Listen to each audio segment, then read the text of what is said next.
My wife. Said our family session was canceled, then I found my name face down outside room 4. At 4:17 on a Thursday afternoon, I found my name face down on a brass stand outside room 4. My wife's card was upright beside it. So was our son's. Adam Ellison, the son I had not spoken to in 26 months, was apparently expected inside the room my wife had told me would be empty. Susan had called me less than 2 hours earlier. She said Dr. Brooks had a family emergency and our first counseling session had been canceled. When a reminder arrived on my phone asking me to bring the blue envelope we had received in the mail, Susan called it an automated mistake. I could have stayed home. Instead, I drove the envelope to the counseling center so nobody could later say I had delayed the next appointment. Now I was staring at 3 name cards and only mine had been turned over. If the session had been canceled, why were Susan and Adam still expected? And who had decided that I was the one person who should not be in the room? I picked up my card. Before I could turn it over, the door opened. Susan stepped into the hallway with Dr. Karen Brooks behind her. My wife stopped so abruptly that the strap of her purse slipped from her shoulder. "Mark," she said, "why are you here?" It was not the greeting of a woman surprised to see her husband. It was the question of a woman whose careful plan had just developed a witness. I brought the envelope. I held it up. "Why is my name face down?" Susan looked at Dr. Brooks instead of me. The elevator chimed at the other end of the hall. Adam stepped out. He was 35 now, broader through the shoulders than the last time I had seen him, with the same guarded expression he had worn when he walked out of our house 2 years earlier. He saw me, stopped, and looked at his mother. "You said he refused," he said. Susan's fingers tightened around her purse strap. "I said he wasn't ready. You told me he refused to write it." I looked from my son to my wife. "Write what?" Adam's eyes settled on the blue envelope in my hand. "It's in there." I started to open it, but Susan reached toward me. "Not in the hallway, Mark." That was the moment I made my first useful decision of the day. I moved the envelope beyond her reach. "You told me this appointment was canceled. I was trying to get us to a point where the 3 of us could sit down without another disaster." By removing one of us? Dr. Brooks stepped between us, not dramatically, just enough to stop the hallway from becoming the session none of us had agreed to. "I can't conduct a productive meeting while the participants have different understandings of who consented to attend," she said. "We need to pause." Adam gave a short, humorless laugh. "There it is again. Pause." Then he looked directly at me. "Read the page with my name on it. If you can answer it without telling me what Mom thinks I mean, call me yourself." He turned back toward the elevator. I took one step after him. "Adam, wait." He pressed the button. I waited 2 years. The doors opened and he was gone before I could find a sentence that did not begin with an excuse. Dr. Brooks asked the receptionist to remove all 3 cards. Susan stood beside me as the woman quietly folded the brass stands and carried them back to her desk. My wife watched my card disappear. "Please let me explain at home," she said. "No, start with the cancellation." "I knew you wouldn't agree to Adam's condition." "I didn't know there was a condition." "That's exactly why I needed to speak to him first." It was an answer shaped like a circle. I had heard versions of it throughout our 38-year marriage. Susan would decide what reaction I was likely to have, act before I could have it, and then use my anger at being excluded as proof that she had predicted correctly. I had allowed it more often than I wanted to admit. Sometimes it was easier to let her manage birthdays, difficult phone calls, and family misunderstandings. I told myself she was better with people. Standing outside room 4, I finally saw the price of that convenience. "I'm going to ask the receptionist what happened to my appointment," I said. Susan lowered her voice. "Don't embarrass us." "I'm asking about my own name." The receptionist, Nina, pulled up the record after I showed my identification. She would not discuss Adam's messages, which was fair, but she could show me my portion of the intake form. Beside preferred family contact, Susan's phone number appeared. My initials were at the bottom. "Did my wife change this?" I asked. Nina turned the monitor slightly so I could see the date. This was selected on the original form. 3 weeks earlier, Susan had placed 6 pages in front of me at the kitchen table. I had skimmed the first page, signed the last, and told her I trusted her to handle the rest. She had not forged anything. I had handed her control and then forgotten I had done it. Nina printed the two notifications that had been sent to Susan as our family contact. The first confirmed that all three of us had been proposed for Thursday at 4:30. The second, sent that morning, said one participant remained pending written acknowledgement. There was no cancellation. Susan had invented the family emergency. In the parking lot, I opened the blue envelope. Inside were three smaller envelopes, each labeled with one of our names. Mine contained a worksheet titled "Before We Enter the Room." Susan's was still sealed. Adam's had already been opened. I looked at my wife. "Did Dr. Brooks open this?" Susan did not answer. I unfolded the page inside Adam's envelope. There were only 4 sentences. "Before I sit down with my father, I need him to acknowledge one fact without explaining it away. He gave me his word that I had 48 hours. He broke that promise in 38 minutes. Until he can say that clearly, another conversation will only become another argument about why he was entitled to do it." For a few seconds, the parking lot disappeared. I was back in my garage 2 years earlier. Adam was sitting on the closed lid of my toolbox, holding a paper cup of coffee he never drank. He and his wife, Emily, had decided to move nearly 4 hours away.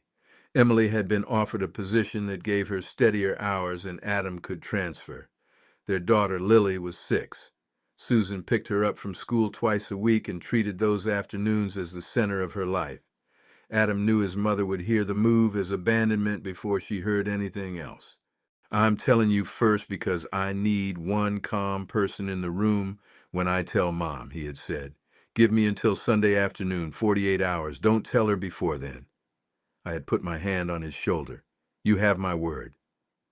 38 minutes later, Susan came through the kitchen door, saw my face, and asked what had happened. I told her everything. For 2 years, I had remembered that night as the beginning of Adam's overreaction. I had remembered Susan asking questions, me reluctantly answering, and Adam becoming furious after she called Emily. The number on the paper stripped away the comfortable version. 38 minutes. I had not even protected his confidence for the length of a television show. Susan was standing beside our car now, arms folded tightly across her chest. "You opened his envelope," I said. "I needed to know what he was demanding." "It had his name on it. It came to our house. That isn't an answer." She looked toward the building as if Adam might somehow return and make the decision for her. "I knew what you would say. You would say he had no right to give you conditions. You would remind him that moving Lily away affected us too. Then he would leave again. You never gave me the chance to say anything." "I was trying to get him into the room." "You got him into the room by telling him I had refused something I had never seen." Susan's eyes filled, but her voice stayed controlled. "I thought once you were both here, Dr. Brooks could bring you in." I looked back at the counseling center. Through the glass doors, Nina was putting the name cards into a drawer. So that was the plan? Keep my card face down until Adam was calm enough to tolerate me? "Until you were both ready." "No, Susan, until you decided we were ready." I got into my car alone. At home, I placed Adam's page on the kitchen table and set a timer on my phone for 38 minutes. Susan watched me from the doorway. "What are you doing?" "Finding out how long my promise lasted." The timer had 29 minutes left when she finally sat across from me. "He wasn't telling you the move was final," she said. "Did you know that?" I looked up. "What do you mean?" "Emily had the offer, but they had not accepted it yet. Adam wanted to discuss options on Sunday." That was not how I remembered it. He said they had decided. He said they were leaning toward it. "You weren't in the garage." "Emily told me later." The timer continued counting down between us. "What exactly did you tell her when you called?" I asked. Susan's gaze dropped to the page. "I asked why she was taking my family away without speaking to me." "And?" I was upset. "And?" She stood. "We are not going to solve 2 years tonight. We are not even discussing 2 years. We are discussing 38 minutes. The timer sounded. Neither of us moved.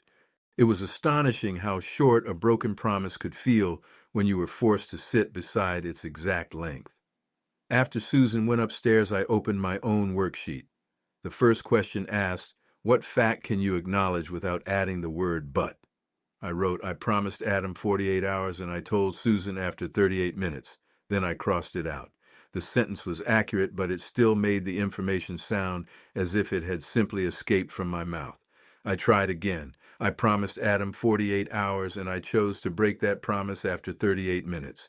The second question was harder. What did you believe you were entitled to protect?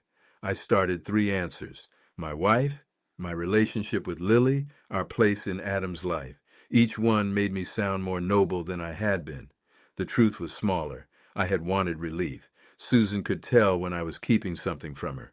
She would ask once, then again with more detail, then go silent until the room itself seemed to accuse me.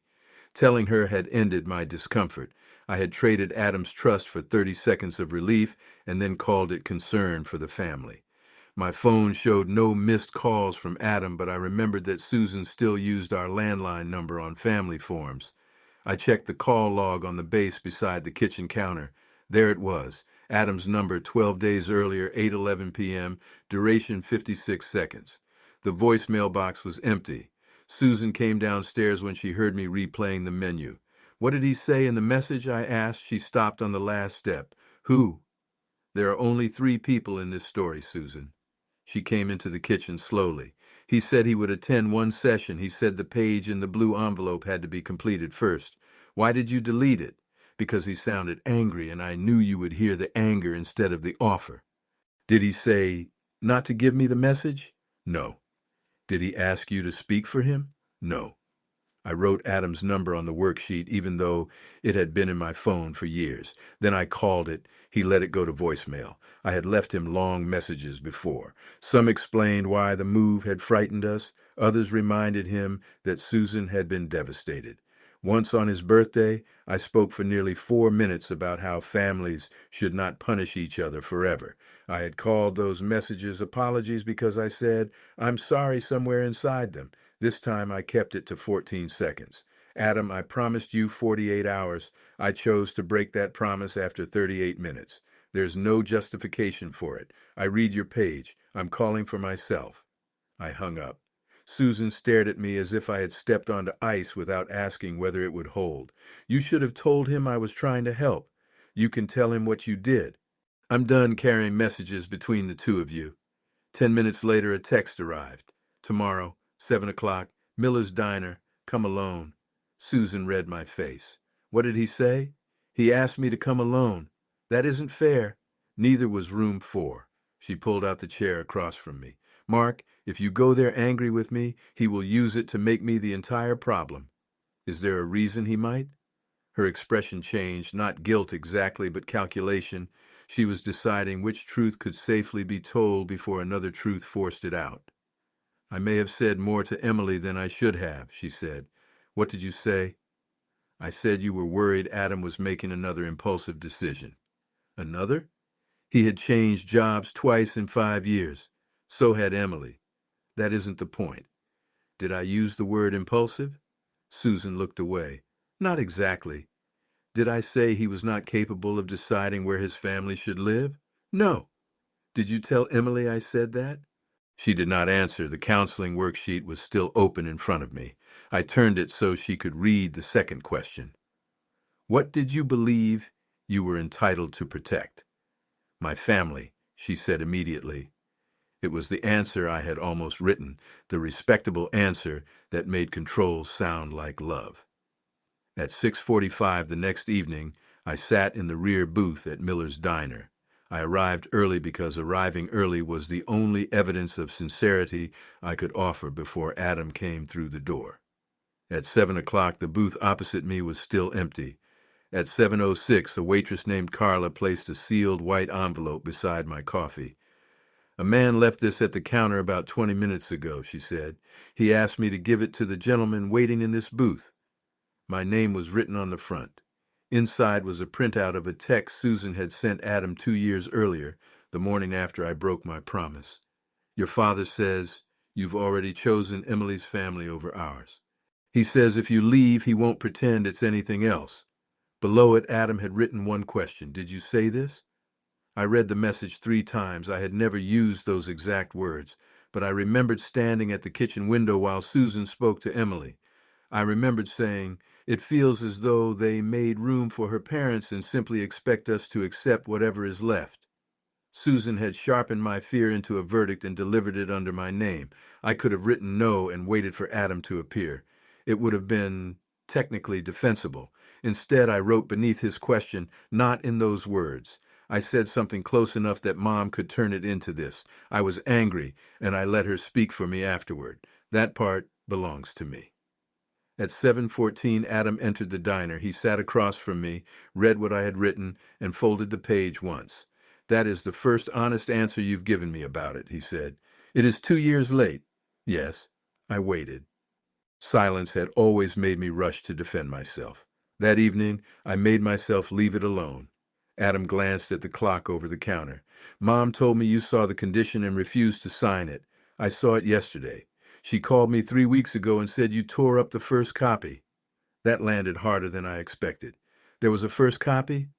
Adam studied me, looking for performance. Whatever he saw made him take out his phone. He showed me a message from Susan dated 19 days earlier. I tried. "Your father says he will not confess to something he did for this family. I'm still working on him." I handed the phone back. "She never showed it to me." "Then why did she ask me to come yesterday?" "She thought once you were in the building, Dr. Brooks could bring me in." Adam leaned back. "Like a surprise party. A surprise reconciliation. That sounds worse." Despite everything, a brief smile touched the corner of his mouth. It disappeared quickly, but I saw the boy he had been and the man I had missed. "I'm not asking you to forgive me tonight," I said. "I am asking what else I have been arguing against without knowing it." Adam placed both hands around his coffee cup. "Do you remember Sunday dinner after I told you about the move?" I did. Susan had invited Adam and Emily over, saying we needed a calm discussion. It lasted 11 minutes. Susan asked how they could take Lily so far from us. Emily said nothing had been finalized. I accused Adam of arriving with one foot already out the door. Then Adam reminded me of the promise. I told him a promise made without understanding the consequences was not binding. He stood and said, "Then your word only counts when keeping it is comfortable." I followed him to the front hall. Instead of apologizing, I told him that walking away was what he did whenever his family challenged him. He opened the door. Susan started crying behind us. I said the sentence that ended the argument and began the silence. "If you take Lily away after what your mother has done for you, don't come back asking us to pretend nothing changed." For 2 years I had insisted that I had not told my son to stay away. Sitting in the diner, I finally heard how little difference there was. "I remember," I said. "Mom has told you I blocked you because you disagreed with the move." That is what I believed. I blocked you because every message afterward explained what I had forced you to say. You never once said you should not have said it. I nodded. "I should not have said it." Adam looked down at the folded text between us. "We didn't move because of that argument. Emily's offer changed. We stayed 60 miles away. You could have driven to us in an hour. I knew where they lived. Susan had sent birthday packages. I had allowed the distance to feel much larger because Adam had not invited me to cross it. Why agree to counseling now?" I asked. He did not answer immediately. Then he took a small brass key from his pocket and set it on the table. There was a white paper tag attached to it. On one side was an address less than 20 minutes from our house. On the other was a date 6 weeks away. "We're moving back," he said. The diner seemed to go quiet around us. "You and Emily?" "And Lily. Emily accepted a position here. We signed the lease last month." I looked at the key, then at him. "Susan knew. I could see it before he told me. Your mother has known for a month. She found out from Emily's mother. Then she came to my office and asked me not to move home with the family like this. So she arranged counseling. I agreed to one session with rules, no surprise reunion, no discussion of Lily, no telling you about the move until I decided the session was safe." I felt the first instinctive protest rise in me. He was returning to our town with my granddaughter and had decided I was not entitled even to know. Then I looked at the key and understood that entitlement was the exact issue we were sitting there to undo. "Did your mother agree to those rules?" "In writing.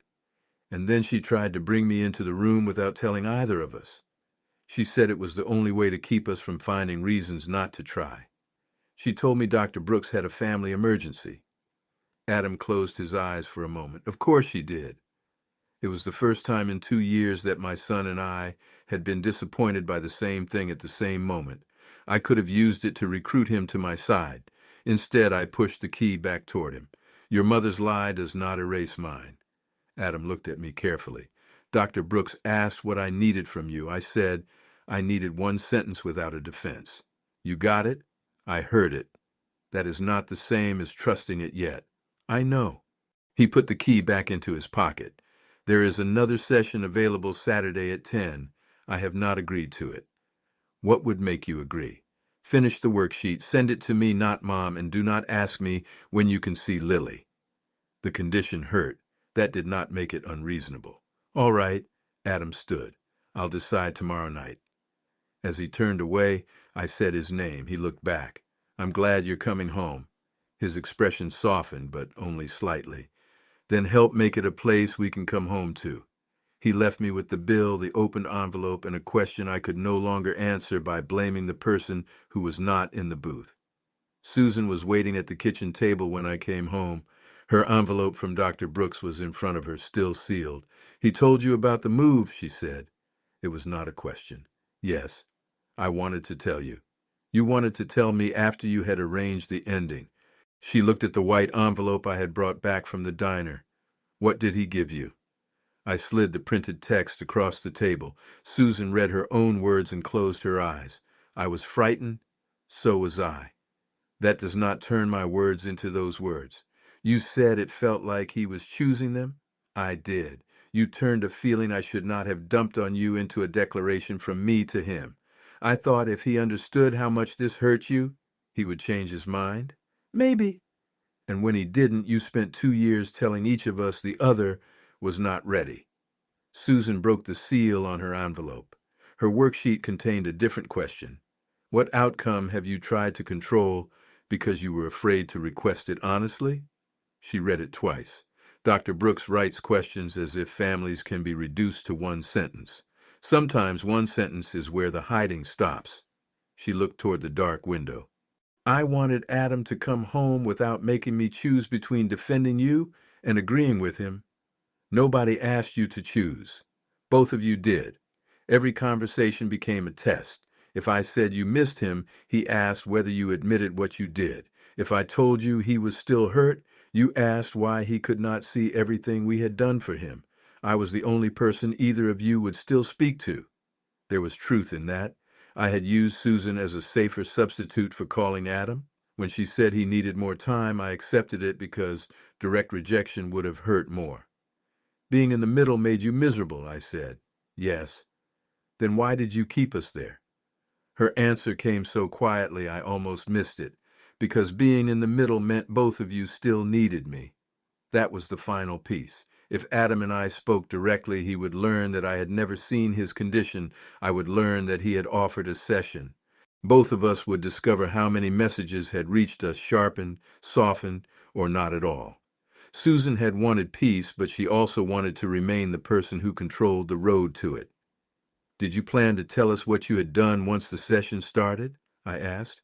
She wiped her eyes. I thought Dr. Brooks would help us focus on the original argument. The argument where I broke my word and you spoke under my name. I knew Adam blamed you more. So you kept it that way.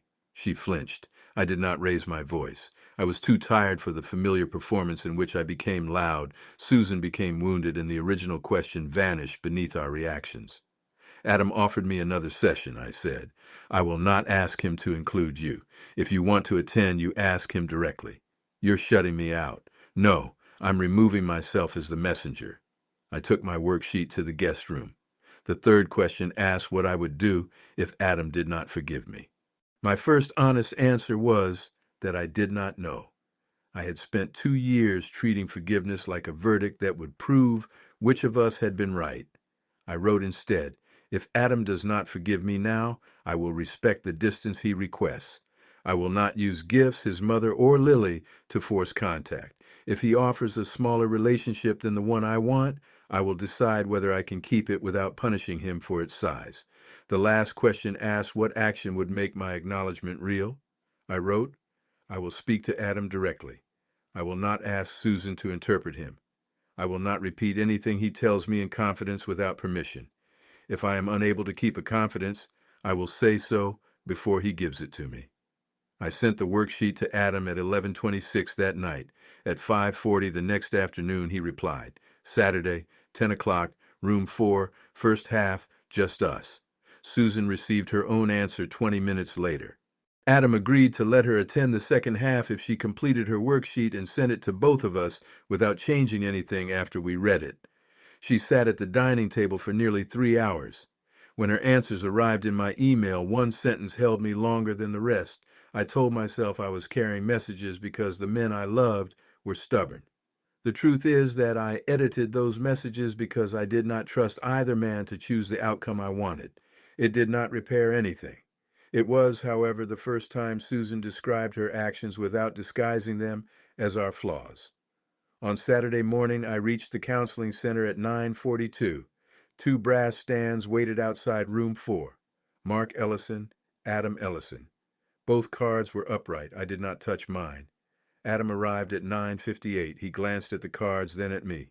You're early. I said I would be here. Dr. Brooks invited us inside. The room held 4 chairs, a low table, and no magical sentence that could give us back 2 years. Dr. Brooks did not ask us to describe our childhoods or list every injury. She placed our worksheets between us and asked Adam to begin with the question that still felt unanswered. He looked at me. Why did you promise? I had prepared for why I broke it. His question was different. Because I wanted you to trust me, I said. Then why was Mom's discomfort more important than that? It wasn't. I treated it as more urgent because it was happening in front of me. Your trust felt like something I could repair later. And could you? No. He nodded once. That's what I needed you to understand. You didn't just reveal a move. You taught me that your promise lasted only until keeping it became inconvenient. You were right. The words hurt less than the defenses I had carried for 2 years. Adam unfolded my worksheet. You wrote that you won't ask about Lily. I won't. You know that does not mean you will never see her. I hoped it didn't, but I wrote it because you need to decide without me making her the price of talking to me. He looked down. When he spoke again, his voice was quieter. I did something too. Dr. Brooks waited. When I asked for 48 hours, I said I wanted a calm discussion. That wasn't completely true. Emily and I were already going to accept the move if the final schedule worked. I wanted to announce it in a way that made disagreement impossible. That did not give me permission to tell your mother. No. But after you did, I used it to avoid admitting I had not really invited either of you into the decision. Then when the job changed and we stayed nearby, I could have called. I didn't. Why? Because by then, silence was the one part I controlled. For the first time, neither of us tried to turn the other man's admission into an acquittal for himself. At 10:31, Dr. Brooks asked whether Adam was ready for Susan to join us. He said yes. Susan entered carrying her name card. Nina had left it at reception rather than placing it outside the room. She stood beside the empty chair. Where should I put this? Adam answered. Upright, if you're going to say what you wrote. Susan placed the card on the table and sat down. She apologized first to Adam for telling Emily that I considered him impulsive and incapable of making the decision. Then she apologized to me for saying the session was canceled, opening Adam's envelope and claiming I had rejected an acknowledgement I had never seen. Adam did not tell her it was all right. I did not tell her I understood. Those phrases had ended too many conversations before the damage was actually named. Dr. Brooks asked Susan what she would do differently the next time one of us refused to speak directly. I will refuse to carry the message, she said. And if I am afraid, I will say what I want instead of arranging it without permission. What did you want? Adam asked. Susan's hands tightened around each other. I wanted you to come home and bring Lily to Sunday dinner. I wanted your father to apologize. I wanted you to forgive him. And I wanted all of it before the moving truck arrived, so I would not have to watch you live 20 minutes away as if we were strangers. Adam's face softened, but he did not surrender his boundary. You could have asked. I was afraid you would say no. I might have. Susan nodded. That was the choice I stole from you. The session ended without a family dinner, a photograph, or a promise that the next holiday would look normal. Adam offered me coffee for 20 minutes the following Thursday, just the two of us. If that went well, we could do it again. He told Susan he would call her on Sunday, but he was not ready to bring Emily or Lily into the reconciliation. Susan and I scheduled a separate appointment with Dr. Brooks. I did not move out of the guest room that week. We did agree on one rule. Neither of us would answer for the other, even when we were certain we knew the answer. As we left room 4, Adam picked up my name card. For a moment, I thought he might hand it to me. Instead, he set it upright on Nina's desk. "We're done with this one," he said. The following Thursday, I reached Miller's Diner at 6:42 for our 7 o'clock coffee. Adam arrived at 6:59. He sat across from me and placed his phone on the table. The screen showed a photograph of Lily holding a cardboard model of the house they were moving into. I looked at the picture without asking when I could see her. "She knows we met," he said. "What did you tell her?" "That Grandpa and I are learning how to talk again." I nodded because my voice was not ready. Adam turned the phone face down, not to hide the photograph, but to give the next 20 minutes to the two people sitting at the table. When our time was up, I did not ask for more. He stood, put on his jacket, and said, "Same time next Thursday?" "I'll be here." He paused. "You said that before." There was no accusation in his voice, only a fact we both remembered. "Then I'll keep this one," I said. The first promise that began repairing my family was not a grand promise about forever. It was a small one with a day, a time, and an empty booth waiting to prove whether I meant it.